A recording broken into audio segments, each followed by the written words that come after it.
Урматтуу мекендештер, өткөндө мен Эрнис Кыязов менен маек кургандан соң, мына өзүңөр көрүп атасыңар, бийликтин фейктери, жалган жалалары менен мен эле эмес, менин үй бүлөмө атака башташты да.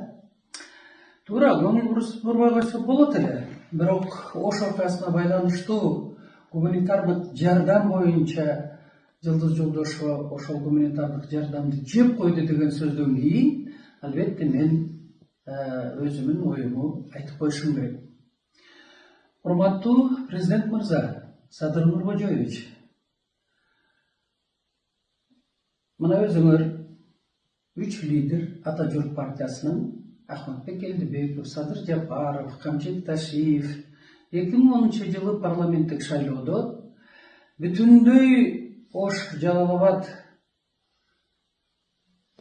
билесиңер, кандуу окуяда убада бергенсиңер, Ош окуясынын аягына чыгабыз деп.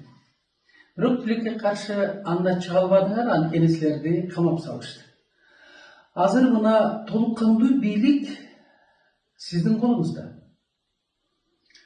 Ошондуктан мына ушундай жалган жалаларды силердин фейктериңер, же болбосо кошоматчыларыңарбы, же өзүңүздүн ошол пресс катчыңызбы, мына ушул 2 күндөн бери жамгырдай жаадырып жатышат. Ошондуктан менин мындай сунушум бар. Ош окуясы ар бир 20 жылда кайталанып турат.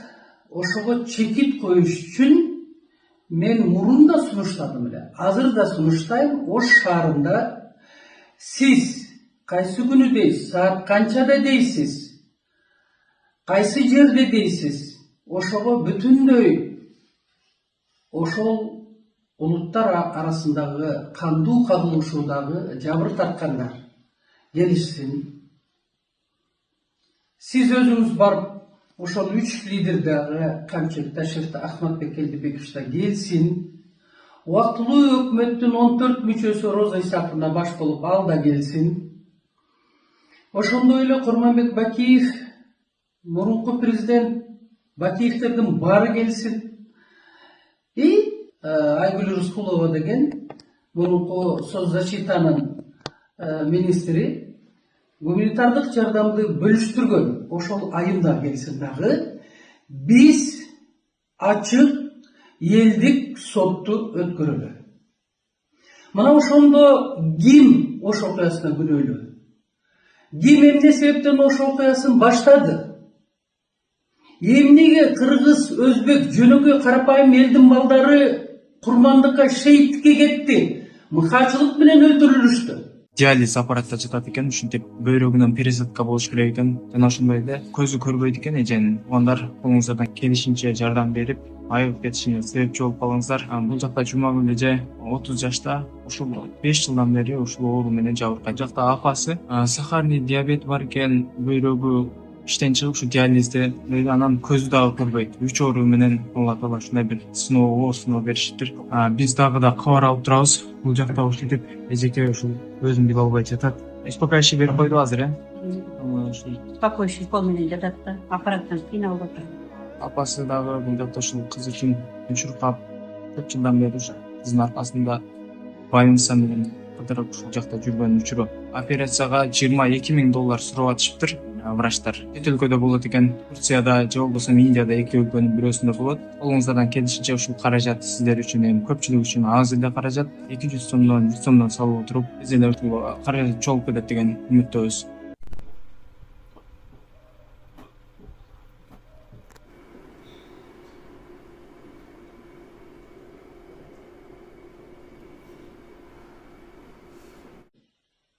Эмне себептен Ош окуясынын аягына чыкпадыңар? Мына ушул маселенин тегерегинде гуманитардык жардам боюнча дагы маселени карап чыгалы. Чекит коелу. Бул биринчиси. Эми экинчиси, 21 жылдан баштап, президент болгонуңардан баштап, Садыр Нуркожоевич, менин үй бүлөмө кандай гана сөздөрдү жазбадыңар, мен чыдап келдим. Келиңиз, мага бир маселеңиз болсо, же айта турган сөзүңүз болсо, же претензияңыз болсо, экөөбүз түз эфирге дебатка чыгалы. Менде да суроолор көп. Каалаган телевидениеңизге же сайтка өзүңүз жакшы көргөн кабарга болсо деле боло берет. Мына ошол жерге барып туруп, биз ачык коомдун алдында момундай фейктер аркылуу, эми фейк фабрикалар аябай көп экен. Ошолор аркылуу эмес, түзмө түз отуруп туруп, ачуу чындыктарды бири-бирибизге айтып алалы. Мына ошол туура болот.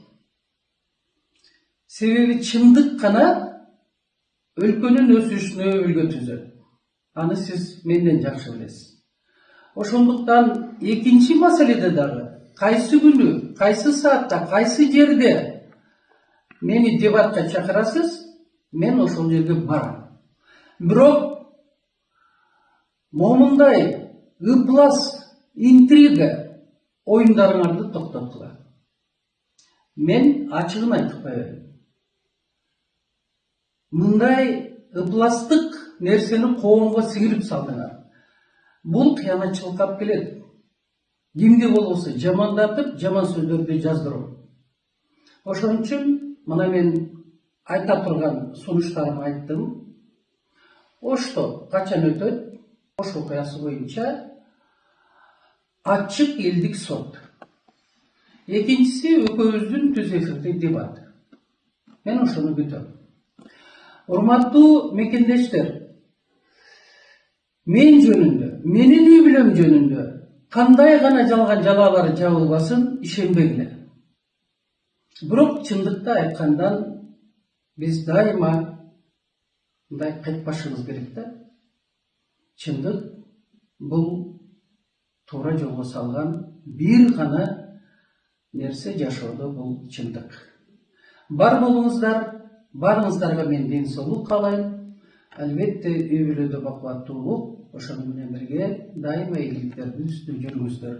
Сиздерди урматтап, Жылдызкай Жолдошова, Кыргыз Республикасынын Жогорку Кеңешинин 5-чакырылышынын депутаты. Бар болуңуздар. 10-июнь Когалаң 2010 жылдын 3-июнь күнү кечинде Ош шаарында жаңжал чыгып, ал улуттар аралык арыздашууга айланып кетти. Тополоң алгач шаардын борбордук бөлүгүндөгү казинолордун биринде кыргыз-өзбек жаштарынын ортосунда чырдан улам тутангандыгы айтылып жүрөт. Бул жаңжалдан соң түнкү саат 10:30 шаардагы Алай мейманканасынын тегерегинде миңден ашуун өзбек тектүү жарандар, негизинен жаштар чогулган. аларга каршы турууга аз сандагы кыргыз жаштарынын саны улам көбөйүп олтурган. Чырды басууга келген милиция күчтөрү андай учурда колдонуучу атайын ок жабдыкчы, кошумча аскерлери менен бекемделген эмес эле. Ички иштер кызматкерлери жаратылып, алардын унаасына жана тегеректеги имараттарга өрт коюлган. Түнкү саат 12-лерде шаардын борбордук бөлүгүндөгү мечиттерде беймаал азан айтылган. Тополоң андан ары курчуп, ок атышуулар менен уланган.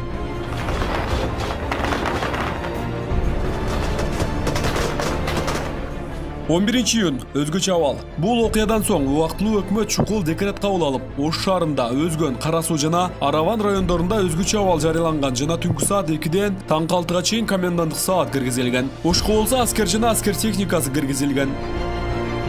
Ошто 11-июнь күнү түнкү Тополоңдо 10 чакты имарат талкаланып, Тополоңду уюштурган деп шектелген 5 киши камакка алынган. Бул күнү эртең мененден баштап шаардын ар кайсыл жерлеринде чет жакалардан адамдар топтошуп турду. Шаар көчөлөрүндөгү соода түйүндөрдө түндөн башталган өрт дагы деле күйүп жатты. Коомдук транспорт жок. Шаардын көчөлөрүн болсо аскер жана милиция күчтөрү көзөмөлдөп турушту. Саламаттыкты сактоо министрлиги түнкү Тополоңдон каза болгондордун саны 14-кө жеткендигин кабарлады.